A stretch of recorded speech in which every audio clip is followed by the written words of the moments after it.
सिखों के संघर्ष और साहस ने रखी मुक्ति की नींव। अंग्रेज षड्यंत्र न करते तो 1857 में हो जाता समाधान।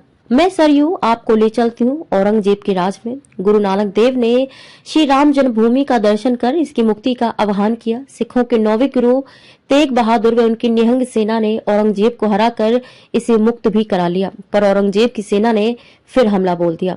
अयोध्या के अहिल्या घाट पर छत्रपति शिवाजी के गुरु समर्थ गुरु रामदास के शिष्य बाबा वैष्णव दास रहते थे। उनकी चिमटाधारी साधुओं की फौज ने भी मुगलों को परास्त किया था, पर वह हमले करता रहा। इससे परेशान वैष्णव दास ने गुरु गोविंद सिंह को संदेश भिजवाया। दोनों ने मिलकर मुगलों को कई बार हराया, पर 1664 में औरंगजेब ने आखिरकार राम जन्मभूमि पर कब्जा कर ही लिया। उसने चबूतरे और उस पर बने राम मंदिर को तोड़वाकर वहां गड्ढा करवा दिया। संघर्ष की कहानी अंग्रेजी हुकूमत तक आ पहुंची।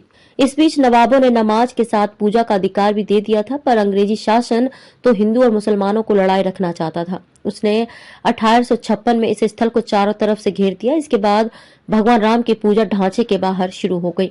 अंग्रेज षड्यंत्र न करते तो 1857 में ही हो जाता समाधान। वर्ष 1857 प्रथम स्वतंत्रता संग्राम का वक्त। राष्ट्रीय चेतना का ज्वार।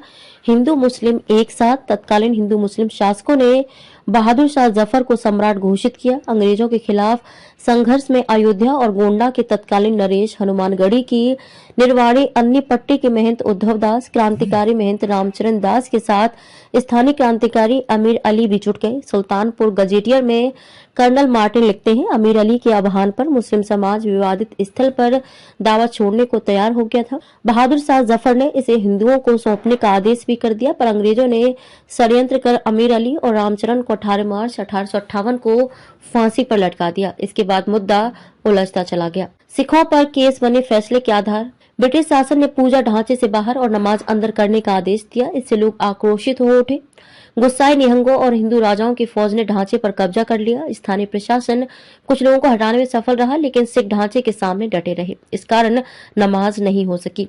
इस पर 25 सिख सैनिकों पर मुकदमा दर्ज हुआ और इस केस को आगे चलकर 22 दिसंबर 1948 की रात ढांचे के भीतर रामलला की मूर्ति मिलने पर दर्ज केस के आधार पर ही अदालत ने माना कि 1858 के काफी पहले से उक्त स्थल पर कभी नमाज नहीं पढ़ी गई। हिंदू पूजा अर्चना करते रहे। मंदिर के पक्ष में फैसले ये दो केस प्रमुख आधार बने।